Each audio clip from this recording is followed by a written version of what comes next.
The desert sky bled into copper and violet as the last light of day dragged its shadowed cloak across the frontier town.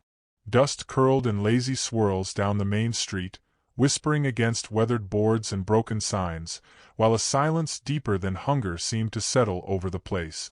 Out of that silence came a figure, walking barefoot on the hard earth, her steps unsteady but her spine unbent. Elena Whitebird moved like a shadow stitched with light, her tall frame swaying, her eyes hollow yet burning with a dignity that no grief had yet extinguished. She had buried her husband 3 winters ago, and in the years since, hunger had been her truest companion. Now she entered this town with nothing but the bones of memory clinging to her and a whisper on her lips. When her voice came, it was raw as the wind against canyon stone. "I need food and shelter to live." The townsfolk stiffened, turning from their posts and porches. The innkeeper, Maeve Turner, muttered something about beggars and cursed under her breath. A child tugged his mother's skirts, curious eyes peering at the stranger's beauty as though she were a story come to life. But most faces tightened, suspicion settling heavy like dust. Widow, native, beggar. Each word passed in silence more cruel than any shout. From across the street, a tall figure watched. Silas McGraw stood by the rail of the saloon, hat low, broad shoulders half swallowed in shadow. 4 years he had lived apart, his wealth gathering dust, his heart locked away with the ghosts of his lost kin. The world knew him as rich, handsome, dangerous, but in truth, he was little more than a man pacing through his own ruin. And yet, as he watched the widow falter, something stirred in him, something he had thought long dead. Elena swayed, her knees weakening. For a breath, it seemed she might collapse into the dust she had come from.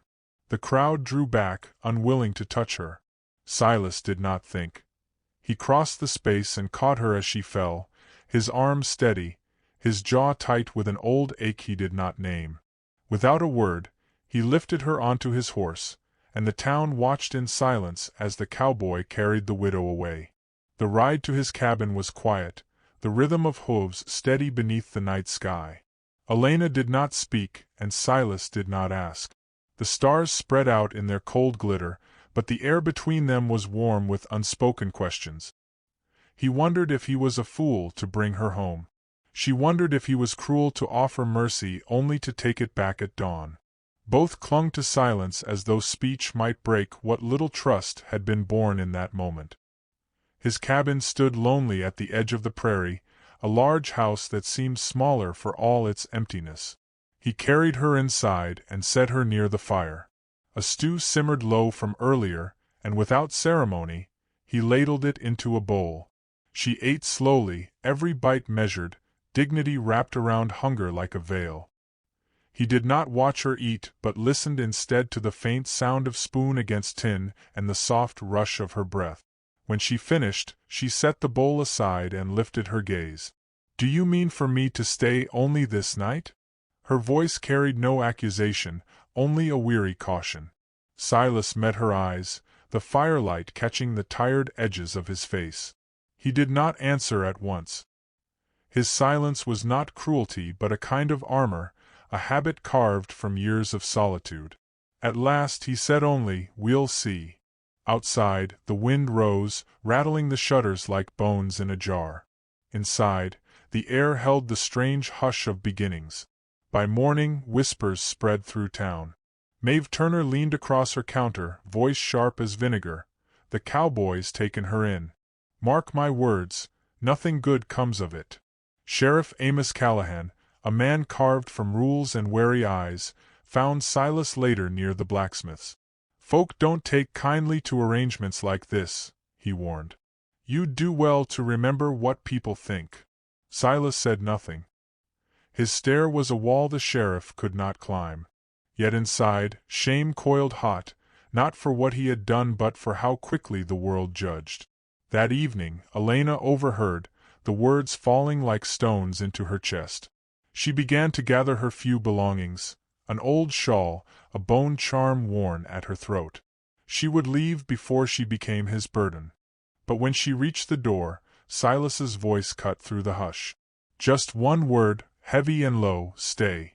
The days that followed were stitched together with silence and small gestures. He repaired her shoes, the leather worn thin for miles. She planted herbs by the porch, their fragrance softening the hard air. When a storm rolled in fierce and cold, he fell to fever, his body trembling.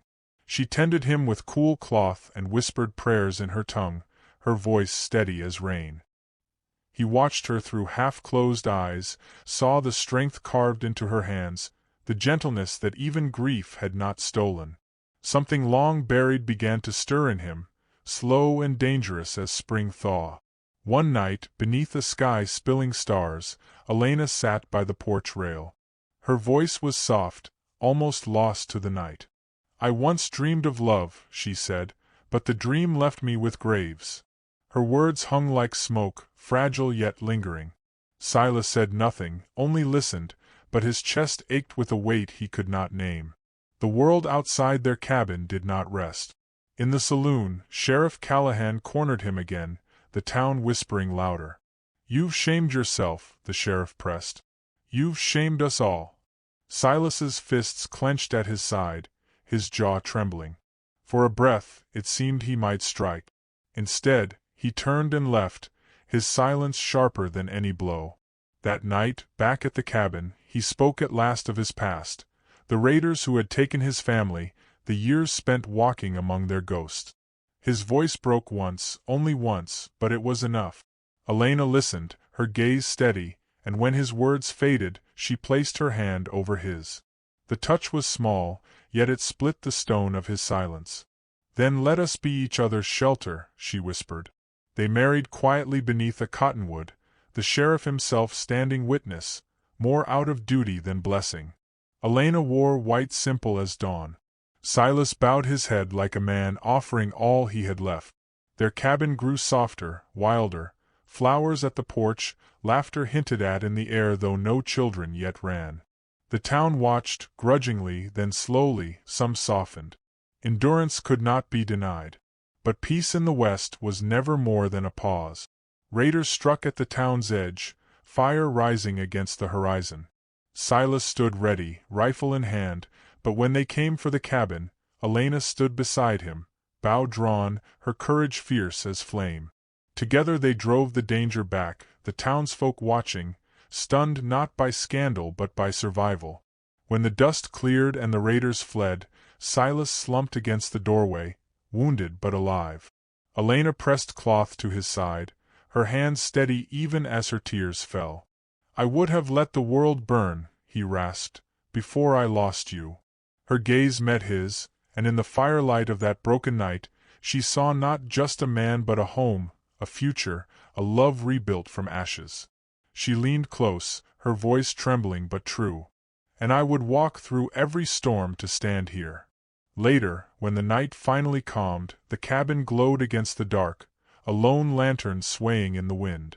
An old soul's voice might have spoken then, if any had been near to listen. "Sometimes the world denies us bread and shelter, but offers us something greater when we least expect, another heart to call home. And if you, too, have known hunger or the sharpness of judgment, remember this. Shelter may not come in walls or roofs, but in hands that hold steady, in eyes that see you whole. Somewhere beneath the wide sky, love waits, quiet as a fire in the dark, waiting to be tended."